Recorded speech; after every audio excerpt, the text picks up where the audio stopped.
What's up, YouTube? This is Let's Talk Horror Movies, bringing you guys a new movie review. Today I'm reviewing The Toxic Avenger 2025, technically 2023, but it didn't get a real distribution until this year.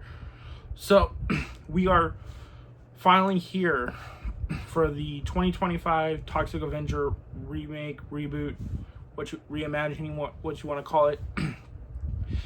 Written and directed by Malcolm Blair. It stars Peter Dinklage, Jacob Tremblay, Elijah Wood, Kevin Bacon, Rachel Page, and a few others. This tells a story about a janitor, Winston, who works at BTH factory, and he's getting sick, and he's also a single stepfather trying to raise his son who's going through things. Winston's also kind of a pushover until an accident happens, and kind of where it goes.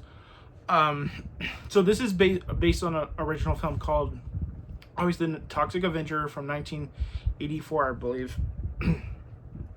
It's from the guy who created his Floyd Hoffman.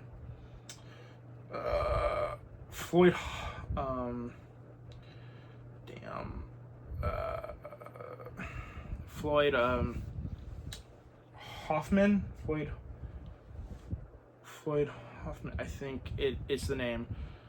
I apologize. He created Trauma, which they did a bunch of. They did 4 Toxic Avenger movies: Poltergeist, Class of Nukem High, Nomeo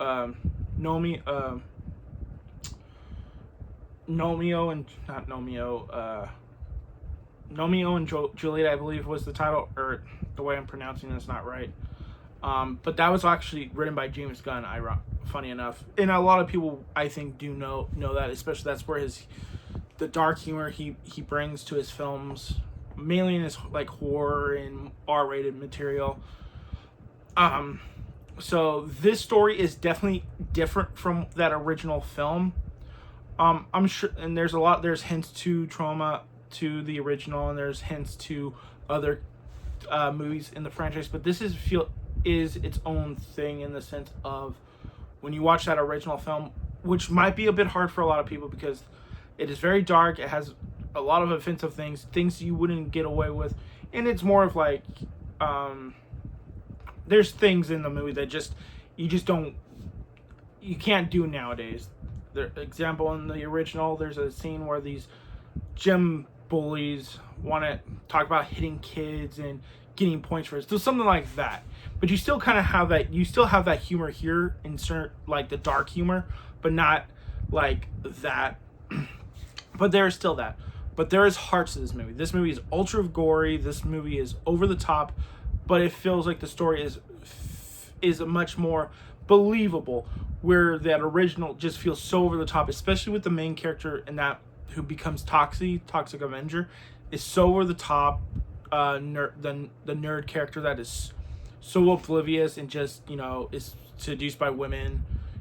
They think he's gonna get lucky, but they prank him and he falls into a bucket of acid, toxic, and that's how he becomes the Toxic Avenger kind of thing. So it's not like that, and I really like that because this makes it feel different and makes it feel more like not very cheesy, because the way the performances also in that movie are so over the top.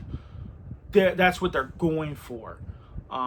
It's going for that kind of just what they're doing, and they're playing up to that level of this is not reality. Now things in here there are things that happen in here that would never happen, but the characters still feel real. Like Winston at Peter Dinklage still feels real.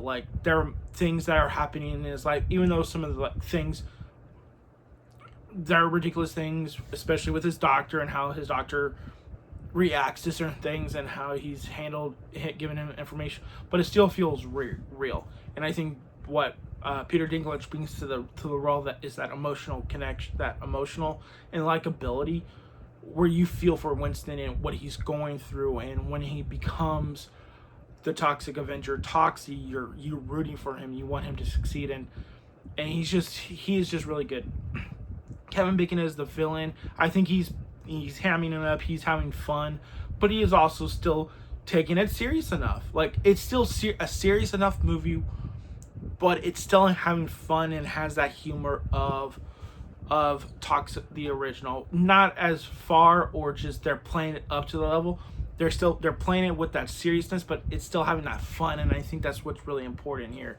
Jacob Tremblay, who plays Wade, the son, the stepson, and I think he does a good job of playing the role he has, but he's not like he's upset with Winston, who's not, doing as much as he can in terms of like helping, or when someone gets like, because Winston just feels like a pushover, and it's just like he doesn't want to, like, it's like it's good not to do certain things you just can't do, like, kind of thing. And his son is dealing with doing something for school, and things like that happen. I think he's good in the role. I don't think it's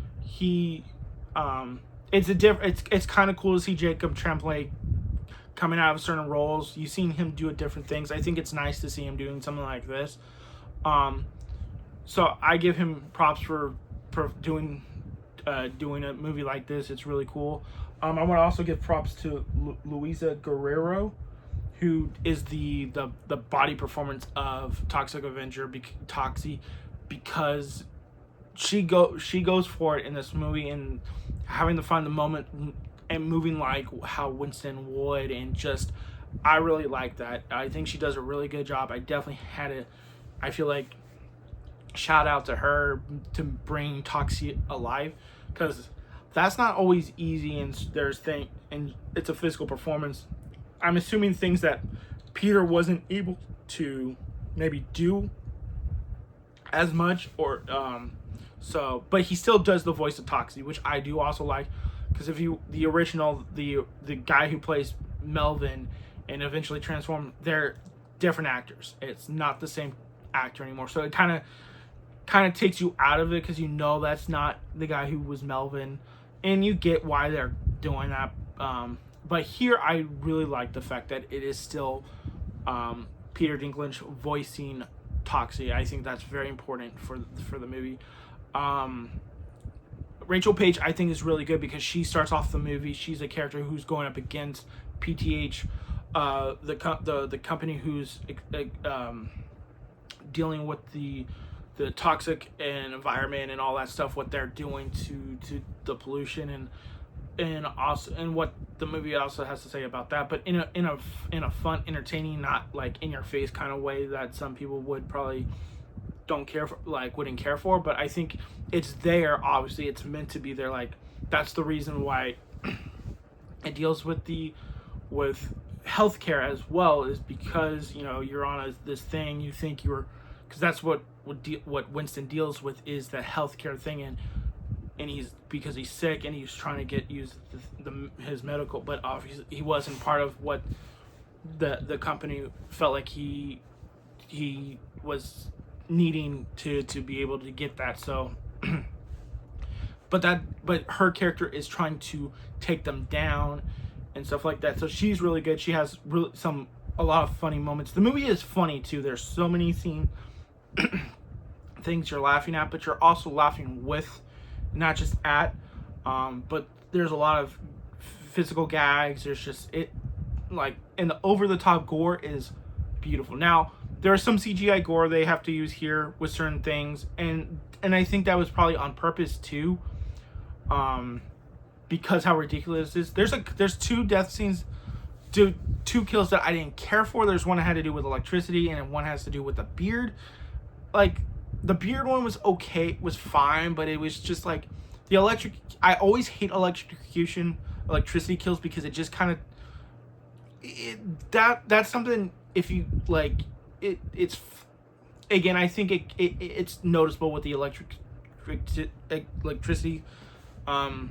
where you could tell, oh, that's definitely CGI. It's not the worst. It's not awful CGI. It's noticeable.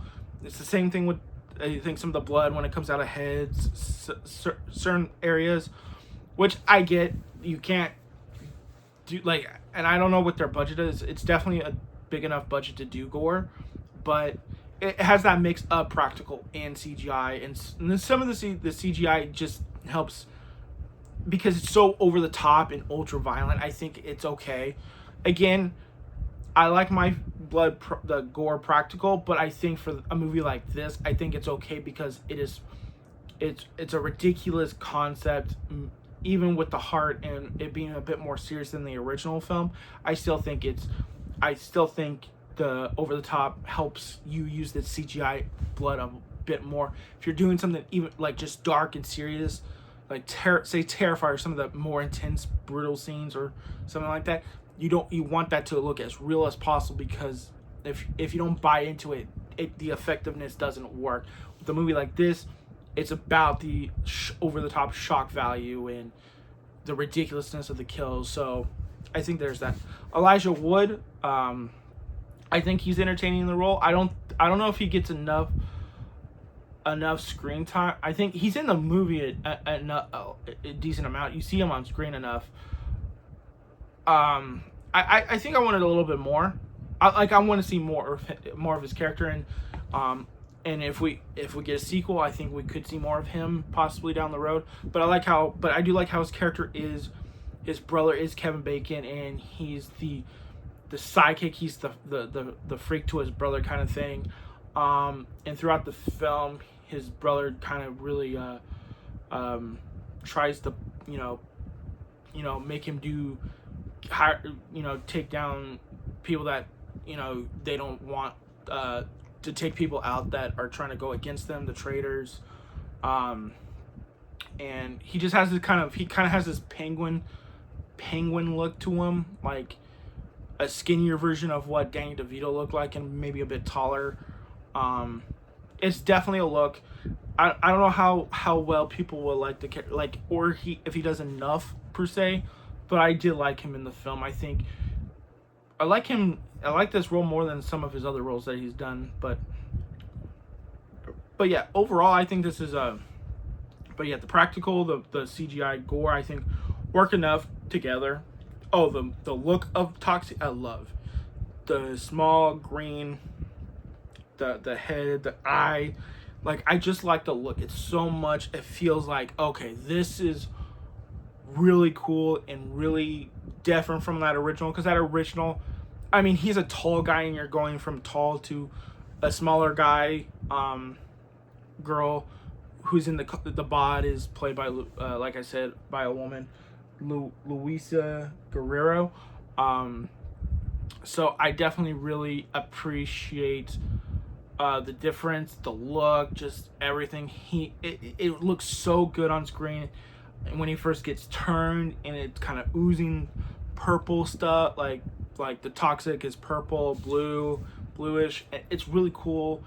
There are definitely there's also some nods to like certain, like I was saying, like to Poltergeist. There's some nods to that I think a lot of trauma fans will appreciate. If you don't watch the trauma films, I don't think that'll hurt your experience if you don't know what that is. But I think for fans, that will be a huge plus for them, I think. So you like more of my nitpicks are some of the kills. The beginning might be like I didn't have a problem because I like how they built up to him becoming Toxie. It might take the movie about 20 minutes to get it really kick into gear. But I think that was important to get to know Winston and his situation. And some people may not think that's good, but I think it helps a movie like this because you can't do the same thing in the original. I'm sorry, you can't do the stereotypical nerd thing and the over the top gym rats thing. I don't want that because that's already been done and that worked. I think that was fine for that time. I want an actual like character arc, and you could still have the elements of what that original is with the humor and stuff like that. But I want this story to be much more serious, realistic. Like it's serious, but it's over the top. I think you can have that, and I think they found that perfect balance. And I really like that. So in the end, again, outside of some of my nitpicks, and maybe the look of Kevin Bacon, character look at the end of the film, and you'll see it when you do. I wasn't sure how I felt about that. I'm going to see it again this week. Try this weekend before the movie, because I think it's going to be out at least for my theater for about a week. So I'm going to see it at least 1 or 2 more times, I think, just to see really how, to see how much, like, just to be where I'm not looking it through like reviewing it. I just want to go there just knowing, okay, I had a great time when I just got out, but now I don't have to worry about, now I can just just have fun again. I took my friend, went, and he had a good time because I wanted him to see it because he did like the original enough, but he did like this better because I think the story is better. For him, there was it was slow at times for him, but I think overall he did really like it. I like the end credits, the post credit scene. It's funny. Stay till the end. It definitely is. It's better than most MCU like other post credit scenes that just say, "Oh, you were waiting for something," or just it doesn't add to anything. This feels like it's an interesting post credit. Some may think it's kind of lame, maybe, but I think it's more Toxie the better. I do want to see more of this world. I want to see more of this character. Hopefully, this does well enough for them to greenlight a sequel. I can't wait to see this again. I definitely would recommend this. I give this a 4.5 out of 5. Let me know what you guys thought. Did you guys love it? Did you guys hate it? Did you guys thought just okay? Let me know in the comments down below. This is Let's Talk Horror Movies. Signing off. Peace.